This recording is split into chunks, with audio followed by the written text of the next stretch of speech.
একবার মথুরবাবুর সঙ্গে তীর্থে যাওয়ার সময় শ্রীরামকৃষ্ণ দেওঘর এসে দেখেন বহু লোক সেখানে না খেয়ে কষ্ট পাচ্ছে।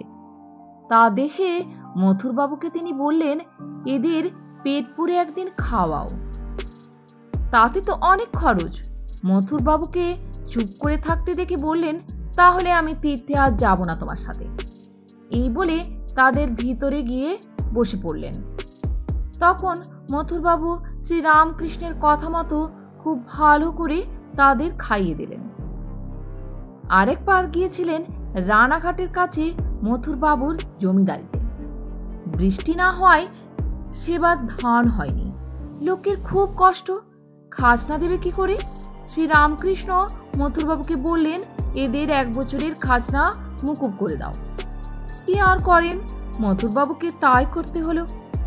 মানুষের জন্য দুঃখে তার হৃদয় কান্ত। বলতেন, মানুষ কত ভালোবাসার কথা বলে, কিন্তু নিজেরা খুব ভোগ করছে, অথচ পাড়া প্রতিবেশীরা কষ্ট পাচ্ছে সেদিকে তাকাবে না, তাদের সাহায্য করবে না। তাই তো স্বামীজিকে ভগবান জ্ঞানে মানুষের সেবা করার কথা বলে গেলেন। স্বামীজি তার কথা মতো একথা পৃথিবী ঘুরে ঘুরে বলে বেড়ালেন, আর রামকৃষ্ণ মিশন গড়ে গেলেন হাতে নাতে তা করে দেখাবার জন্য। যারা ভগবান লাভের জন্য সন্ন্যাসী হয়েছে তাদেরও বললেন, নারায়ণ জ্ঞানে মানুষের সেবা করো, এতেই ভগবানকে পাওয়া যাবে। সারা জগতে আজ বড় বড় মনীষী রামকৃষ্ণের কথা চিন্তা করছেন।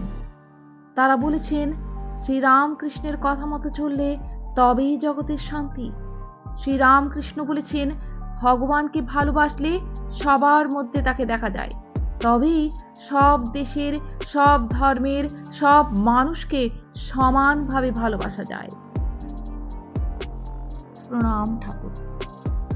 তো বন্ধুরা, আজ এ পর্যন্তই।